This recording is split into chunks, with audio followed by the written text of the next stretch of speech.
Hi, I'm here today with Zoe Hedderly, who is a transpersonal integrative psychotherapist. Now, tell me what that is, Zoe. Okay, so I think people probably know what a psychotherapist is. It's like counselling, but a little bit more in depth. The integrative just means that I've come from a training that comes from lots of different modalities. So we have the traditional sort of psychotherapeutic way of working with people, and then a lot more of the modern stuff too. And bringing in things like CBT, which a lot of people will have heard of, and other kind of much more modern stuff like somatic therapy. So that's working with the body to release trauma and other sort of stored emotions and things like that. So the integrative part's a really broad spectrum of ways of working with people. And the transpersonal refers to a particular part of my training, which was working with people on a much more existential and spiritual level. So it's kind of taking a much more holistic view of a person's kind of life purpose and soul journey.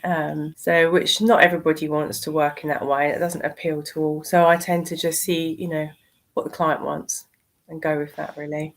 That makes sense. And you've got a background working from the NHS. You've got mental health and learning disability services experience. How long were you with the NHS for?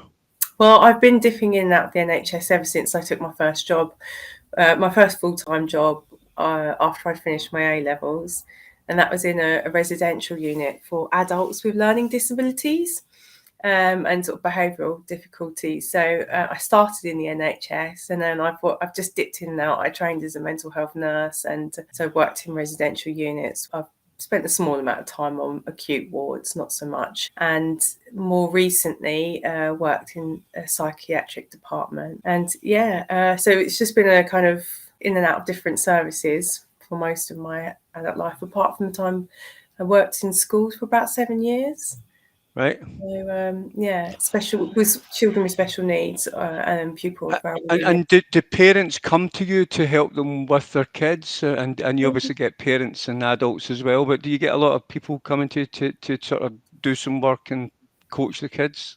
Well, I mean, I have had a few parents. I mean, because my last job was working for Mind, the charity Mind, I tended to work, with a really, really broad spectrum of clients. So it could be anything from someone who had depression to someone who had been bereaved to, a parent who was struggling with a child with addiction, or, it was very, very broad. So um, when I worked in the schools, I provided a lot of support for parents with their children, but working purely as a therapist, it's been, I've had a few parents that I've helped, but it's just something that's quite close to my heart because I have two children with special needs as well. So it's been something that's personal journey as well as a professional one. So yeah. That makes sense. And you've got a website there that I'm going to call it, and it's a lovely looking website. I know it's a fairly new website and you're still adding to it, but you've got a lot of content there and I can see the direction you're taking it in. So let's put that on the screen and we'll have a little look at it. So the website is zoehedderly.com. You can see that at the top there. And it quickly goes on to tell a bit about you and your background. There's the beautiful Zoe there, and then your background and what you've done, explains your services. So it's quite informative. And then I think this is important for anybody, the areas of expertise, kind of helping you, the services that you offer. Can you explain a bit more about these services and the types of people who come to you for that type of advice? Yeah, so I mean, I only work with adults. That's something I should say. So I'm only qualified to, even though I have worked with children before, that was within a school setting, so it's a bit different. But as a therapist, I only work with people at 18 and above. Okay, makes So sense. yeah, and so I work with a full range of regular. I mean, there'll be things that I haven't included on here. So I guess I tried to make it fairly comprehensive because the idea is that it's, I didn't want to exclude people, but I wanted to give a kind of an idea of the range of types of things I work with. So there'll be the regular things that people tend to go to therapy for, such as, anxiety and depression and panic attacks and OCD, and then going right the way up to much more complex stuff, where people are living with multiple diagnoses and sometimes alongside long-term health conditions as well. or people who have trauma or early childhood trauma or wounding. So there's a really broad spectrum of things that I work with. Something that I've had quite a lot of experience with as well, actually, I should say, is domestic abuse and difficult family dynamics. So I used to work for a charity that worked with both victims and perpetrators of domestic violence. So I've got quite a good background there as well. Yeah, and all that experience adds up, I suppose. Everything's all connected, isn't it?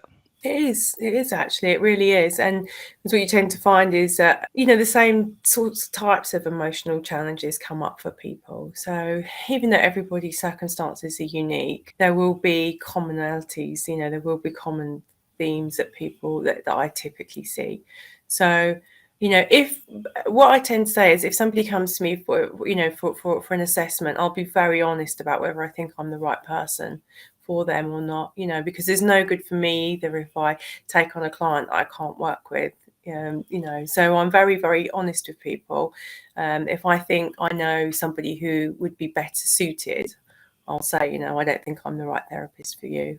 But mostly, there's not many things that I wouldn't work with or couldn't.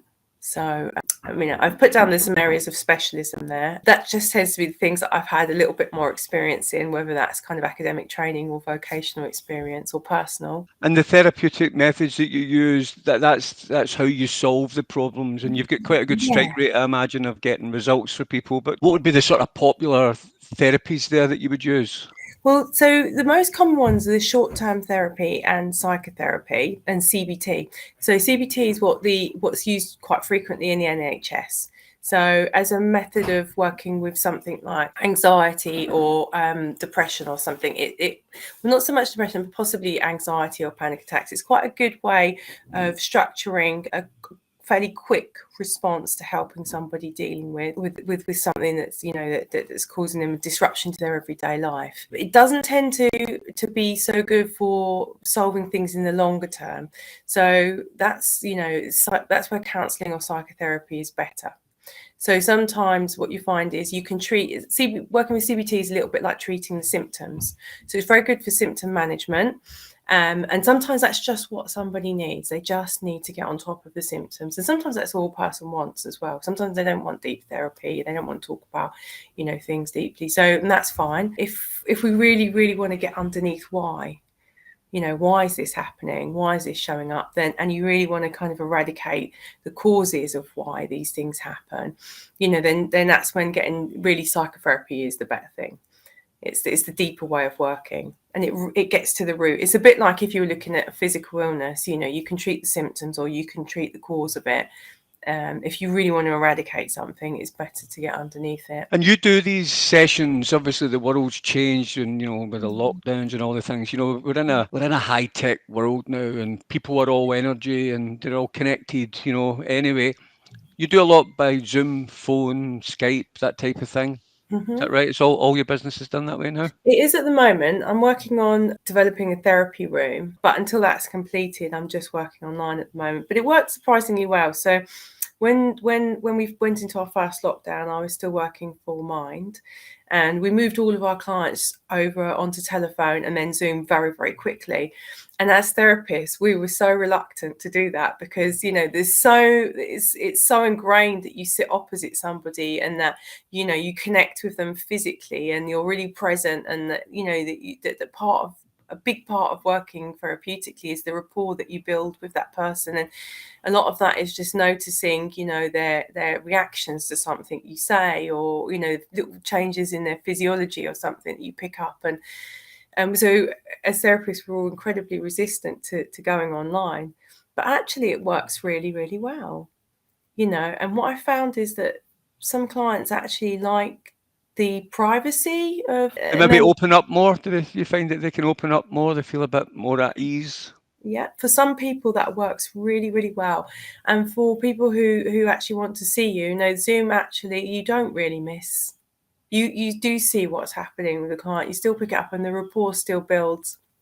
And I've had quite a few clients that I've started, speaking to since the pandemic, and I've never actually met in person. And we have a really good rapport. But I mean, eventually, I will be working using other sort of touch-based therapies as well. So, because I'm a Reiki practitioner as well, so I will, I am aiming to have this therapy room up and running in the not too distant future.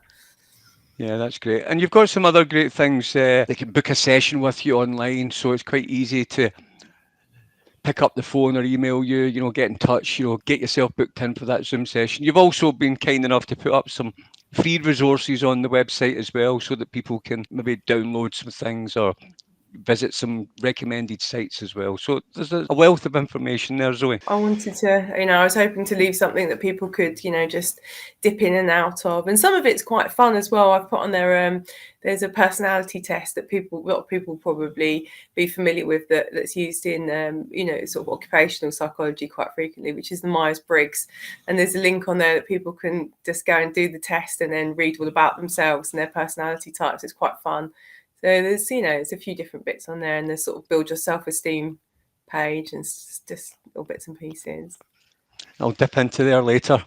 Now listen, so the website is zoehedderly.com. Pick up the phone to Zoe, get in touch if you feel that it resonates, if you feel that the list of conditions or problems, for want of a better word, that Zoe can help with. She's got the experience there. You can do it privately via Zoom. Do people just book straight in for a session, or is there any can they phone you first to find out more, or do a sort of trial session or anything? Yeah. So what I tend to do is, so what we'll do is we'll do a consultation first, and somebody can, say what's brought them to thinking about therapy. And then I'll go through a list of standard kind of questions, really, and just getting to know a little bit more about, what led up to what's causing somebody a problem, or all the contributing factors, etc. And we'll hash it out together, and we'll have a think about it, and I will offer some ideas around ways that I would work with that person, and just generally feel if there's a rapport there, if they feel comfortable with me, if it's something I think I can help with. And that's free. That consultation's free. And if the person wants to go ahead, then we'll then agree a first session. And during that first session, we'll make a kind of what I call a therapeutic contract, which is just sets out my kind of obligations to that person, such as, the fact that I'm GDPR compliant and that I'm insured, and, what my confidentiality states are, like, and then we'll agree a certain number of sessions just to get started, and then take it from there. That makes sense. So it's easy to get in touch. You can find out for free if it feels right, and if everything feels right, then that's a good starting point for any therapy session, isn't it? Any kind of anything that's going to benefit people. So there's lots of people out there, Zoe, who I'm sure would benefit from your service. Thank you so much for your time today. It has been an absolute pleasure to find out more about you and your business. Thank you.